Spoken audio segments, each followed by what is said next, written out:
It's time to talk wide receiver for week 16. That's right, fantasy playoff time for a lot of you. Injuries are always a huge part of it. It's so frustrating, especially you have a young wide receiver who looks like he's finally set to be a set and forget a stud. But man, it's Mr. Glass, he just cannot stay healthy. I mean, what's the deal? I know. I don't know why. Why do you have to bring up Christian Watson again? We finally thought this was it, and it's too soon. Oh, sorry. I should have corrected myself. The new Mr. Glass, of course, Ricky Pearsall. Will those guys play this week? Let's find out, and should you start them? That's why we break down every matchup. Let's talk wide receiver. There are no worries about these guys. Must starts for week 16. Puka Nacua, Jackson Smith and Jigba, Jamar Chase, CeeDee Lamb, Amon-Ra St. Brown, and Nico Collins. Also, no need to wait to hit that subscribe button. If you haven't done it yet, I know a lot of you have. We appreciate every single one of our subs. If you haven't, go ahead and take a second because we're trying to get to 100K before the year's over. Not much time left. Everyone helps.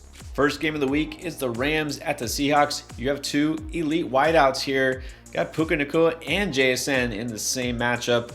But notice there's a name missing here. Devontae Adams will not only is he not a must start anymore, he is not going to play. Week to week seems very unlikely to suit up on Thursday with a short turnaround because he re-aggravated that hamstring. That's a big blow. You might need to replace him. I don't think you should do it with any Rams receiver other than Puka. Well, let's talk Seahawks then.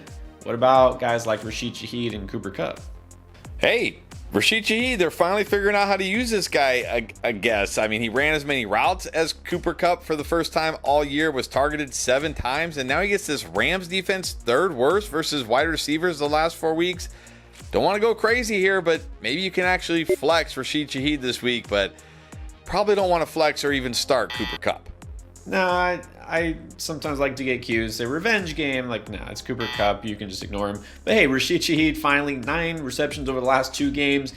Took a month. They have figured out how to use him. They are using him. Let's not go crazy here. I mean, sure, he could hit on a big play, but just a flex. Now, the next couple of games this week are going to be on Saturday with the college season over. Of course, the NFL has to take center stage. Let's start with the first one. It's going to be the Eagles taking on the Commanders. All right, so we got AJB, we got Devontae Smith. Things evened out a little bit last week. Do you have a preference in terms of this matchup, which receiver you like better?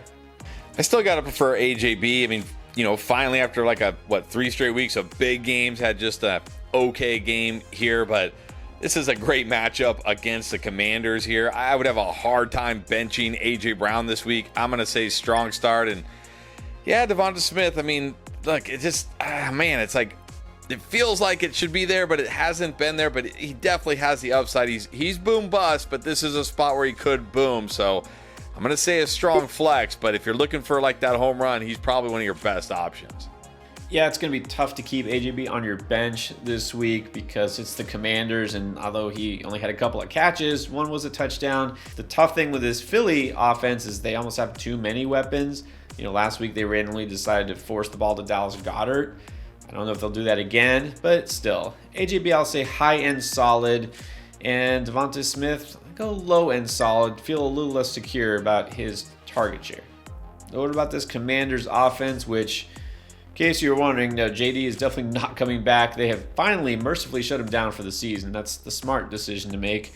So look, Terry McLaurin, we were big on him last week. Kind of got bailed out by that touchdown late, but still got some upside, right? You still got some upside, but you can't feel good here. I mean, probably going to get shadowed by Quinyon Mitchell. Tough spot this week.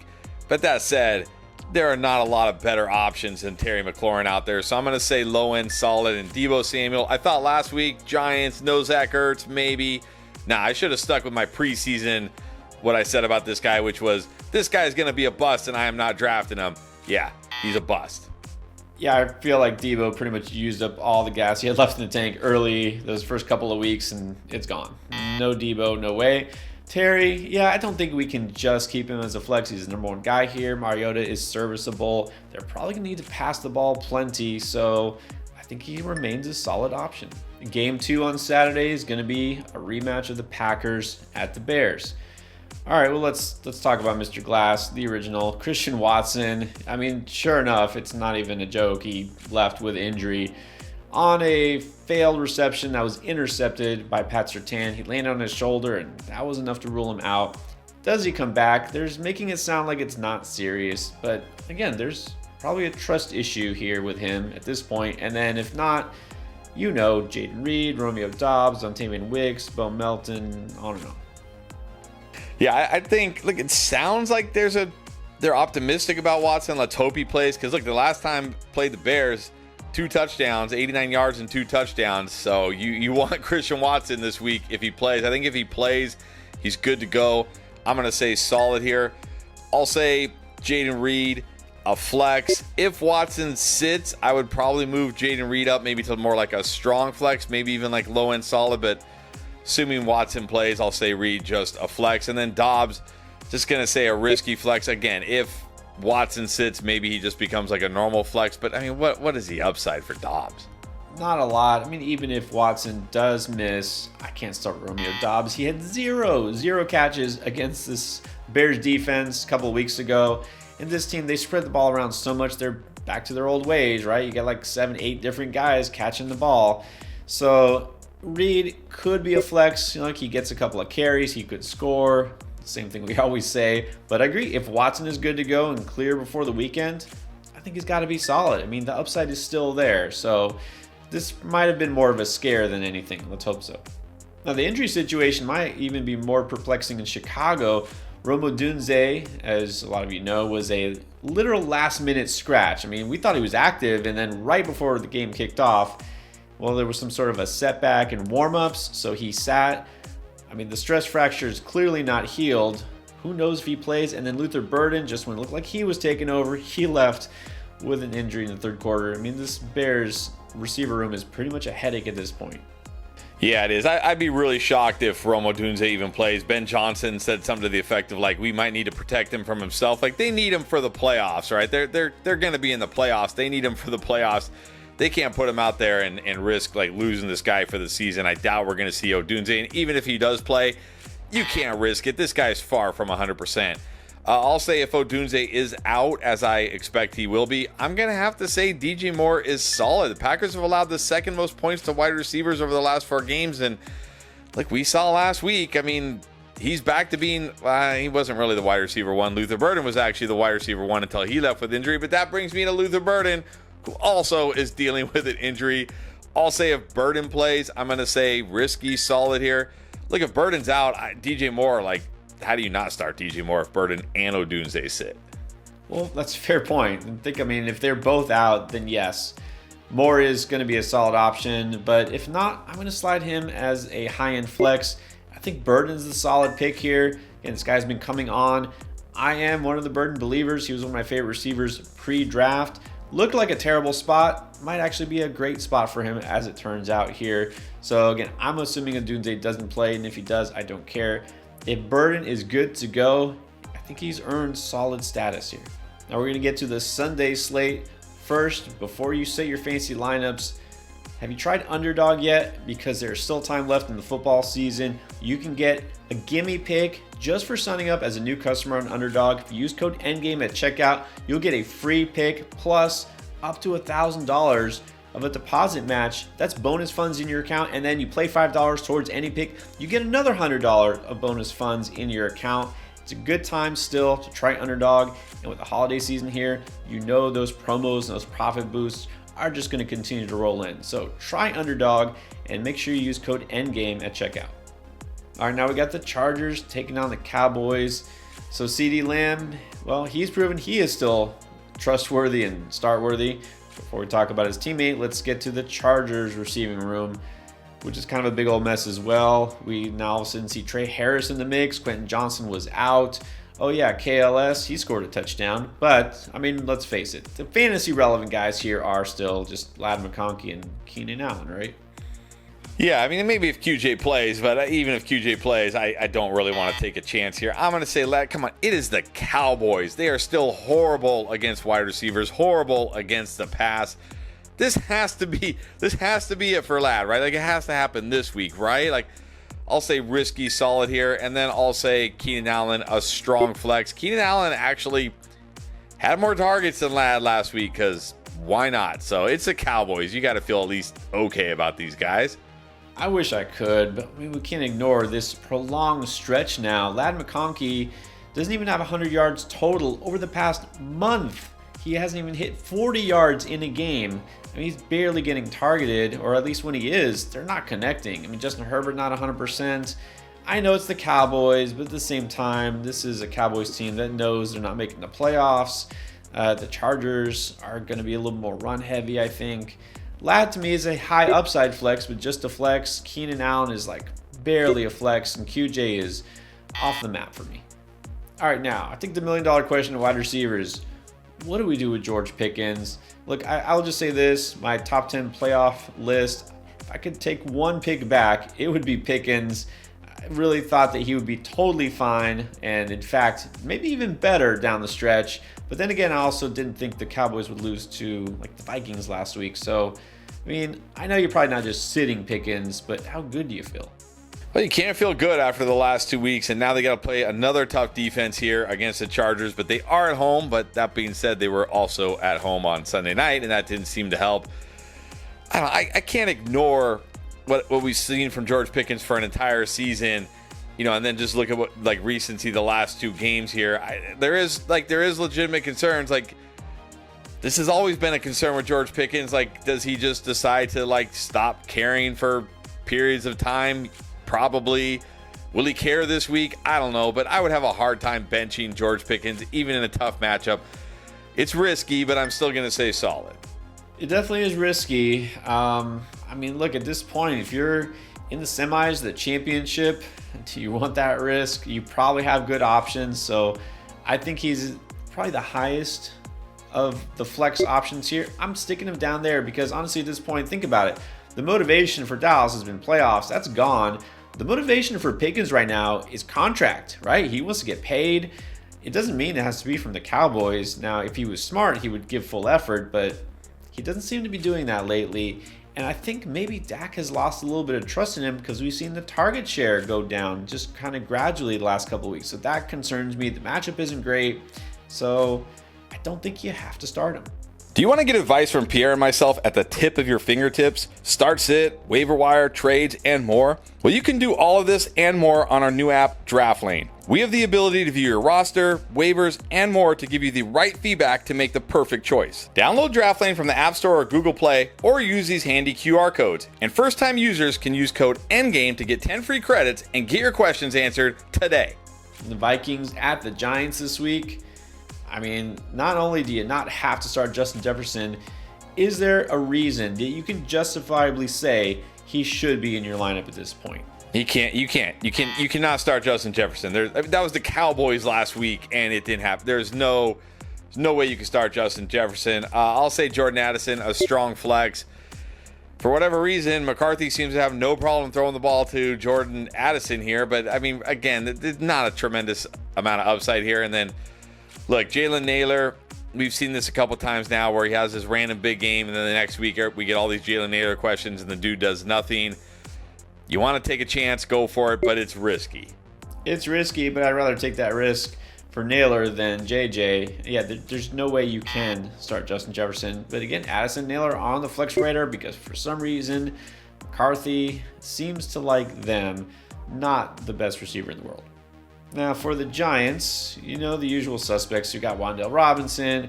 You got Darius Slayton. Last week was a great spot, and they were okay. This is less of a great spot. Yeah, I mean, Wan'Dale was pretty good. He did have that touchdown, kind of saved his day there. But, you know, a nice game, kind of what we expected from Wan'Dale. Like, Slayton, we said, like, yeah, he could boom, he could bust. He didn't really do either, actually. He kind of was just okay. But this week, we can't feel nearly as good against his Vikings defense. No way. I'm just going to say Wan'Dale a flex. And again, probably only a flex if you're in a PPR league. In a non-PPR league, no way I would start Wan'Dale. Slayton remains what he is, a boom-bust flex, but this feels like a week where he might bust. This definitely feels like a potential bust. I think the floor, which is 0 for Slayton, potentially, it's too low, too risky. Can't do it this late in the season. I will just ignore Slayton.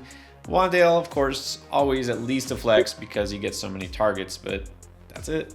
Bengals at Dolphins, week 16. Jamar Chase is the one thing in Cincinnati you don't have to worry about. You start him. All right, but we got to worry about T. Higgins. Is he going to play after skipping last week? Yeah, we don't know. Obviously, got to clear the concussion protocol. Team's got to feel confident here. But I think if T. Higgins plays, I'm pretty much playing T. Higgins. Strong start here. I know Joe Burrow was terrible last week, but this is the Dolphins. I feel much better about him this week. If T. Higgins doesn't play, I'm not starting like Yoshi or Tinsley or anything. No chance. Nah, T. Higgins are bust here, not including Chase, of course. Yeah, I mean, Higgins will still be a very solid option. Again, don't feel like this is going to be a big, high-scoring game because the Dolphins just don't do that anymore, although they did somehow give up a lot of points to Pittsburgh last week. But they're at home. You know what? T. Higgins should be solid. He'll be fine. Dolphins, on the other hand, not so fine. All right, so playoff dreams are dashed. Good riddance. What about Jalen Waddle? I mean, he's still the only guy of note here, but did not do anything noteworthy last week. This is the problem. This is what I said last week. I'm like, how did Jalen Waddle have a good game in week 14 when Tua only threw for 127 yards? It boggled my mind because it's just, how do you have a good game when your quarterback barely has any yards and your running back is the leading receiver most weeks? So, look, it is the Bengals. They are at home, so there's no weather issues here. The weather should be fine. I'll just say strong flex. That's as high as I can go for Jalen Waddle. It was pretty bad last week, but I will just say it's not a homer big. I think he's at least solid because he gets the target share. They're at home against a horrible defense. This feels like a slight bounce back, so I think he's okay. All right, this week, the Buccaneers are going to take on the Panthers. Guess what? We'll not have 1,000 Mike Evans questions anymore because he's in, he's good, and he was good last week. So how high does Mike Evans rank right now, week 16? And then what does that mean for the rest of the Bucs receivers? I mean, he's got to be one of the strongest strong starts, borderline must start. Gets this Panthers defense allowing the 5th most points to wide receivers over the last 4 games. He only ran 65% of the routes and still dominated the target share here. Imagine this week healthier, closer to 75, 80+% of the routes. Got to start Mike Evans if you got him. I'll say Godwin, a strong flex this week. Look, he ran 92% of the routes. He looks all the way back. I know he's not getting the targets, but he's still got potential here. It's a good matchup. And the weird thing here was Buka, only 55% of the routes last week. Remember, Jalen McMillan also came back and, is kind of getting integrated here. So, Godwin a strong flex. Ibuka just a flex, and not even a flex I love, a risky flex. Well, completely agree about Evans. If you got him, you pretty much just start him. And then Godwin, a flex. He is gradually getting more involved. But Emeka Egbuka, again, didn't want to start him really last week. But maybe Evans was limited. Maybe. No, the maybes are gone. There's no upside anymore here. The targets aren't connecting, and now he's on the field less. Remember, Jalen McMillan is back too. That's another receiver in the fold. I mean, you just can't risk it with Egbuka.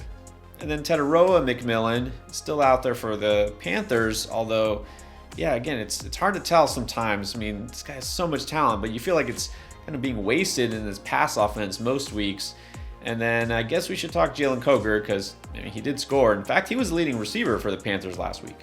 Yeah, but I'm not chasing that. I'm gonna sit Jalen Coker here. I'm just gonna say Tet, just a flex. I mean, this is kind of what I've been saying about this guy for weeks.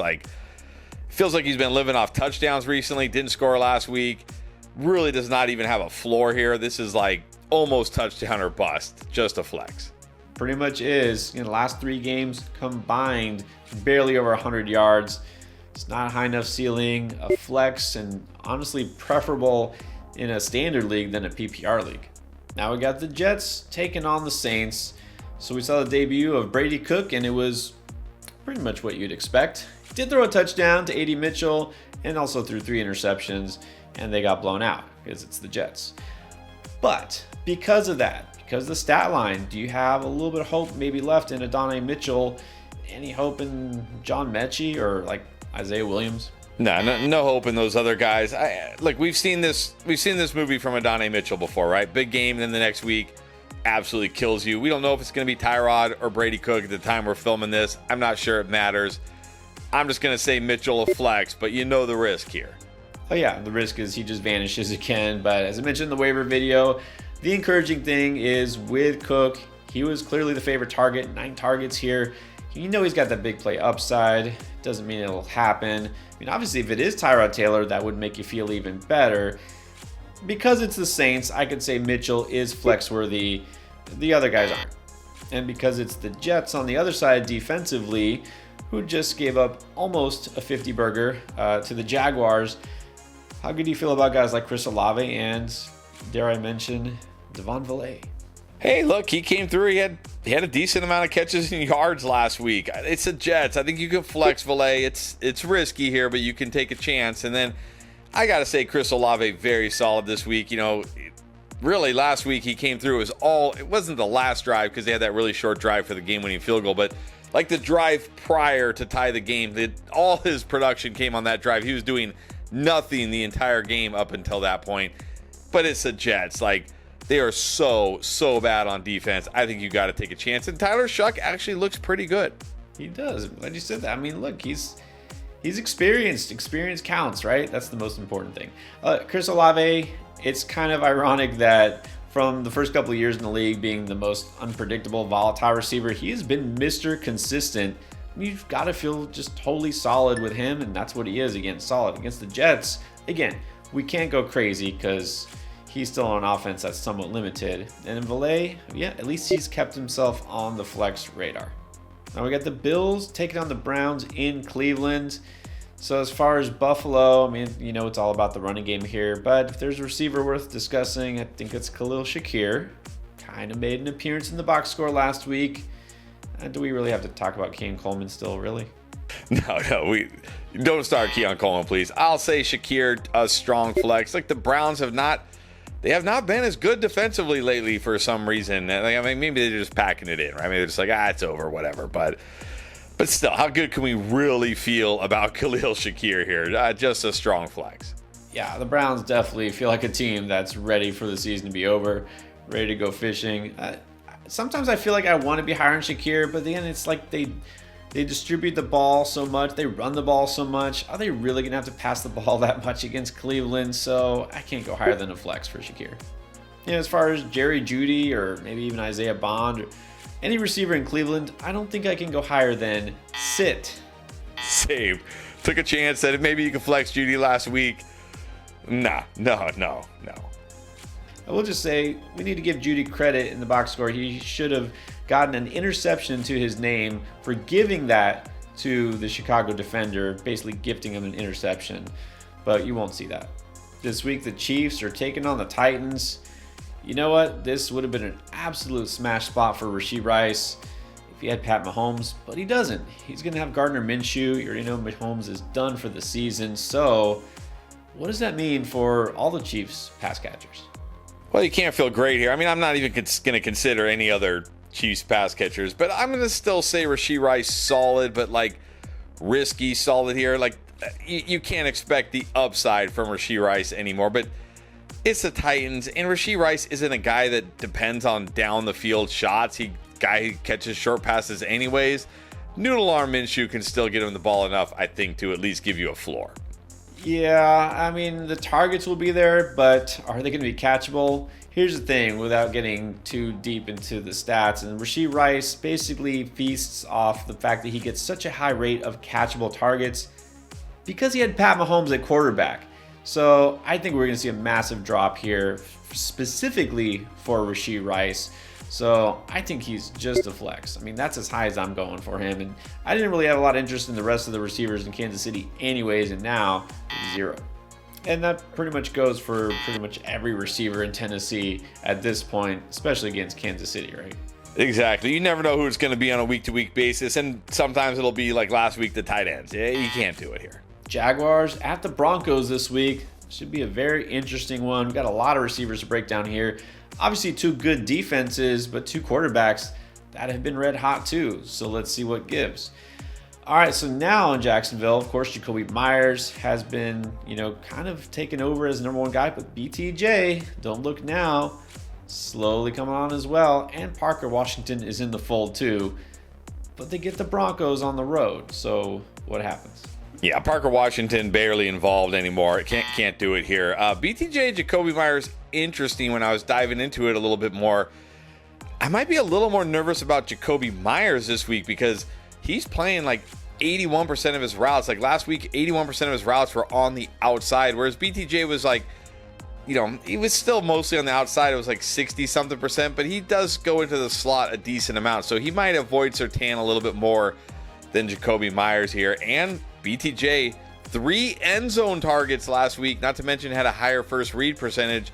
Maybe it's going to happen finally, but you can't feel good here on the road against the Broncos. I think both these guys just flexes this week. Well, that's the annoying thing about Washington being in the mix. Not that he's just going to command so many targets here, but he's filling that slot role. Somebody could benefit from that, like Myers, who used to live in the slot back when he was with New England. But I don't know who is exactly going to draw more of the shadow here, if it's just going to be one guy. But I kind of feel like I learned my lesson with Jacoby Myers after last week. He's still T-Law's favorite target at this point. I think he's a low-end solid pick because I still do feel like there's a floor.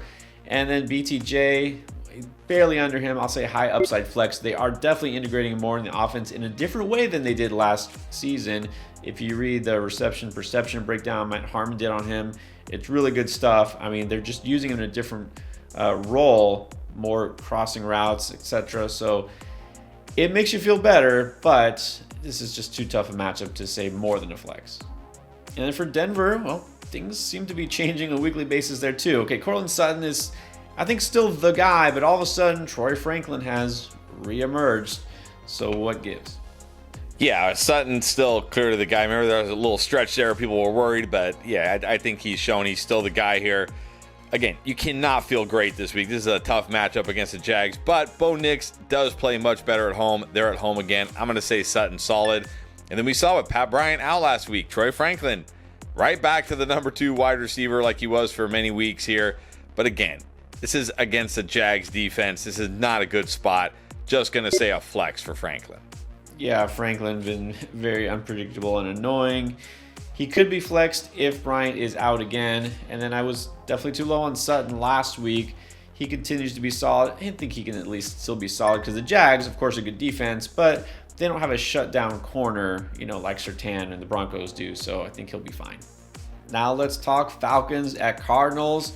And here come the what ifs. All right, so what if Drake London does return? We haven't seen him for a few weeks now. You got to wonder if they're going to even bring him back at this point. So if he plays, do you play him? Well, head coach Raheem Morris said hopeful that he plays this week, and they're calling him day to day. So I think there's a chance this week. I think against this Cardinals defense, if he plays, you got to play him. I'm not going to say a must start. I'm not going to say a strong start, but I'm going to say a very solid start. There is no world where I would ever play Darnell Mooney.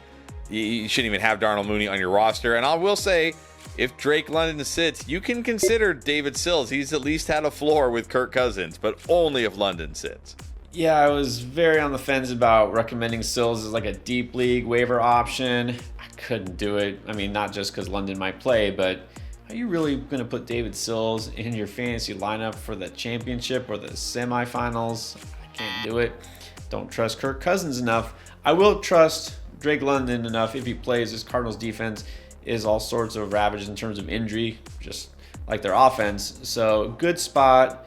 Drake London should be solid. The other guys, no. And then what if Marvin Harrison does return? I mean, he's missed a couple weeks now. Not sure what's going on with that heel.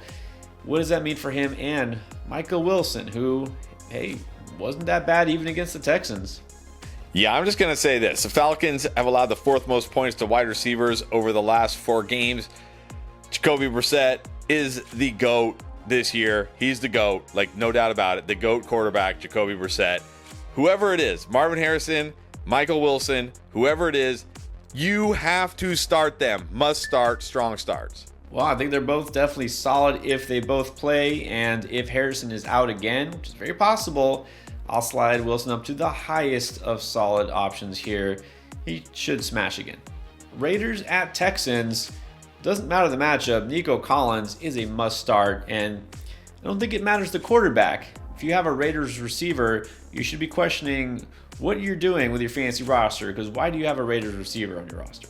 Exactly. Like this is the, we put the little chapters for the game. This is the game nobody clicks on. Nobody even clicks on this game.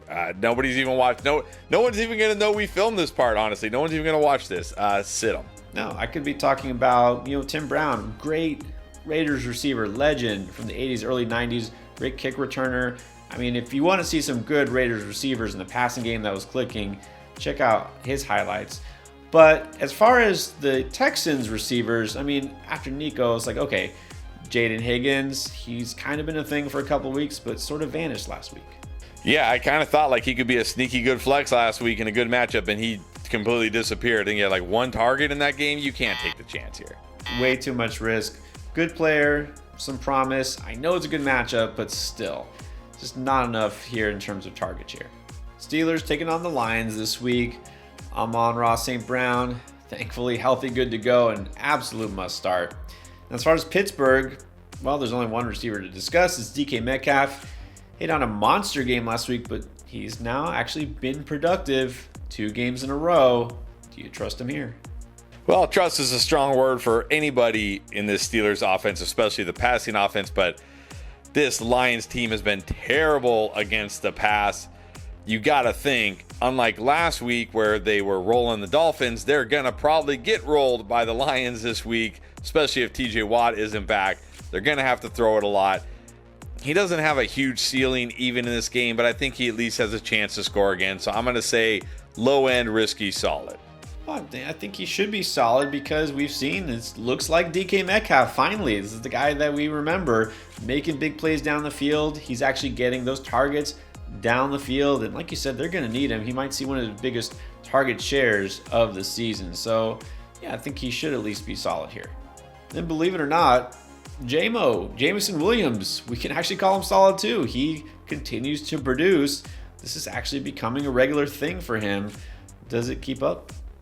Well, this is a tough one. I mean, he's been so good. I don't think you can bench him, but the Steelers have been good against wide receivers, but the Lions are at home. He's been so involved. Two things have really, at the same time, we had Dan Campbell take over play calling and Sam Laporta have a season-ending injury, and then we had Brock Wright get hurt. So it's basically just him and Amon-Ra St. Brown now.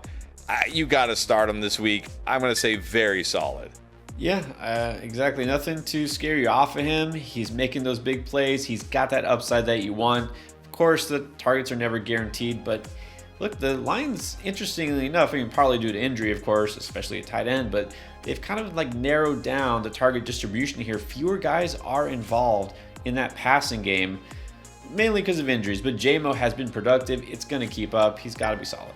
On Sunday night, we're going to see the Patriots at the Ravens. Big game for both those clubs. Are we going to get a big game from any of these receivers, though?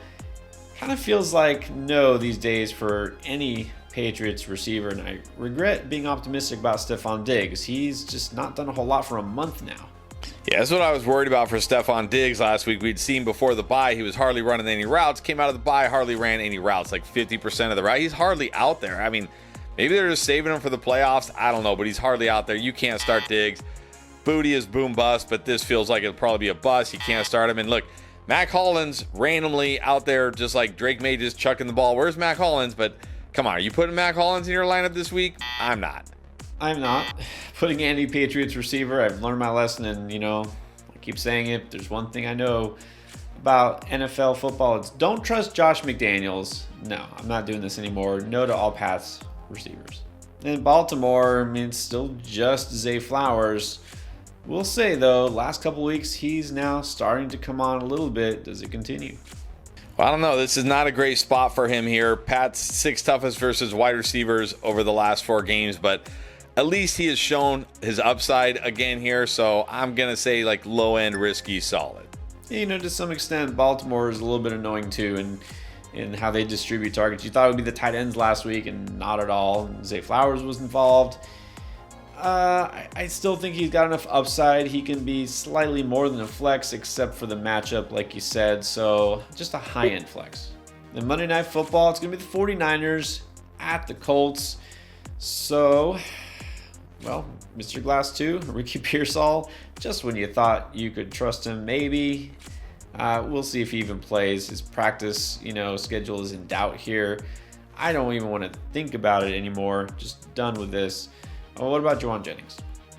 Yeah, they're saying he irritated his PCL injury and he has an ankle injury. Like, now it's sounding, oh my gosh, this is crazy here. I'll say if Ricky Pearsall does play, I can at least flex him. This is a good spot against the Colts. But man, if he misses again, you got to feel really, really good about Jauan Jennings here against the Colts. I think even if Pearsall plays, I'm going to say Jennings solid. I think Jennings has just proven he's solid no matter what. He's got that high floor, again, continues to deliver at least double-digit points most weeks, and the touchdown upside, of course. You saw that last week with 2 scores. Nothing to worry about in this matchup. Sauce Gardner's still out. Travis Ward is out. So Jennings is solid, and Pearsall, I really don't want to think about it anymore. And probably not too much thought required when it comes to the Colts wide receivers. Look, Phillip Rivers made it through unscathed, but that didn't mean a whole lot for his wide receivers in fantasy. When the best thing you can say about the quarterback is he made it through unscathed, that is not very good here. And they're already saying he's going to start next week, because why not? Why not? Now, you cannot start these guys. All right, that's every matchup, every receiver you need to know about for fantasy in Week 16. And of course, you need to know about the other positions. Everything you need to win and dominate this week is going to be in this playlist.